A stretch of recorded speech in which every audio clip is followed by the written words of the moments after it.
Olá, tudo bem? Então vamos continuando aqui nossa jornada, vamos falar um pouco aqui sobre os tipos de formulários que a gente pode criar. Eu vou usar aqui como exemplo o nosso form dos produtos, tá bom? E aí você pode depois aplicar o que você achar melhor ou onde você achar melhor no caso de conhecimentos em outras partes aí dos seus projetos, tá bom? Vamos primeiramente começar aqui com um detalhe bem simples, tá? Eu já deixei aberto aqui o nosso Product Resource, estou aqui no método form, e eu vou colocar aqui acima para facilitar para a gente. Tem um método bem simples, que é o método columns. Se você quiser começar a agir dessa forma, né, de forma mais simplificada, você pode definir as colunas. Por padrão, você já percebe que são duas, né? Mas eu posso indicar quantas colunas eu quero no meu formulário usando o método columns ali, passando o inteiro, que seria a quantidade de colunas desse formulário. Então, 3 colunas foi o que eu coloquei.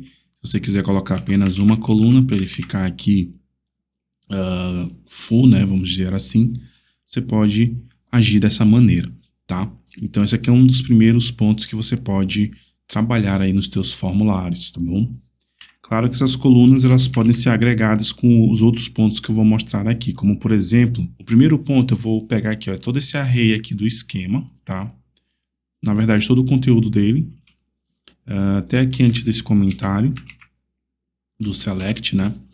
E vou primeiramente usar aqui o nosso primeiro, vamos chamar assim, o nosso primeiro tipo de formulário, né? Nosso primeiro ponto de customização, tá? Então pega aqui, ó, forms, components, nós vamos usar aqui primeiramente o field set, tá? Field set posso fazer aqui make e eu vou colocar uma label, a própria documentação aqui já ajuda a gente a trabalhar isso.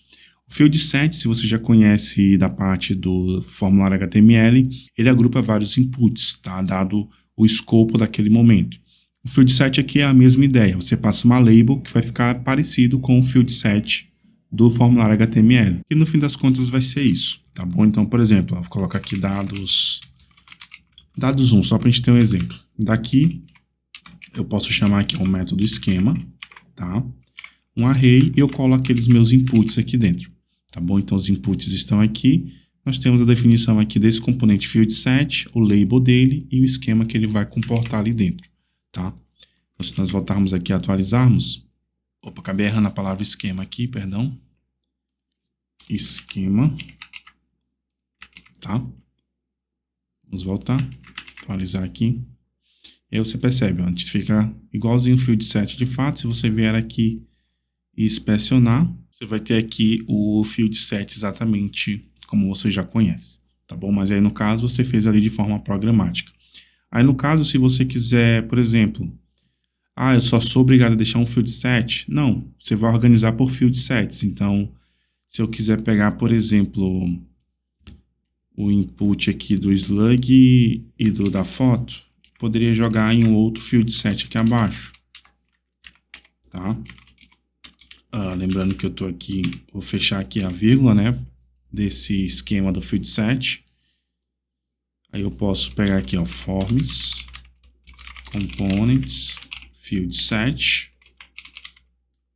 tá? Make, dados 2, só para a gente ter um exemplo, tá? Aqui, esquema, um arrayzinho, eu colo aqui os 2 inputs, tá bom? E aí você vai organizando aí da maneira que você achar mais interessante, tá? Um outro que é muito parecido com o field set vai ser o card. Então, vamos transformar esse primeiro aqui em um card, tá? Esse card aqui, ele já espera o esquema nele. Então, a gente pode só pegar aqui, ó. Tirar aqui desse parênteses do esquema até esse parênteses antes do parênteses do make, do card. Tá? Assim a gente não quebra nada. E aí, se nós voltarmos aqui, tá bom? Então, você pode também usar o card aí para organizar e agrupar partes do teu formulário, tá bom? Inclusive, como a gente pode ver no próprio exemplo aqui, você pode combinar ambos aqui, field set e card juntos, tá bom? Então, só lembre dessa formatação. Nós vamos ter o esquema e esses customizadores, vamos dar essa nomenclatura para eles, eles vão vir como, vamos dizer, um pai de uma área, tá? Então, o card, aí dentro vem os teus inputs, a composição aqui do card, tá bom? Você pode, inclusive, fazer um card make e chamar o esquema aqui depois, se você quiser essa mesma organização, tá? Sem nenhum problema, tá bom? E aí fica ao seu critério aí a melhor forma que você quiser trabalhar, tá? Então nós temos aqui essas duas possibilidades a priori. É só para a gente não deixar muito grande, ficar muita coisa para ao mesmo tempo, ainda mais nesse formulário aqui que a gente está com uma fonte um pouco grande, aí ficar mostrando muita coisa assim. Vamos quebrar aqui e a gente continua na próxima aula para falar de mais duas formas de customização, tá? A tab e, no caso, o wizard falando em formulário. Então vamos lá, vamos continuar na próxima aula. Até mais.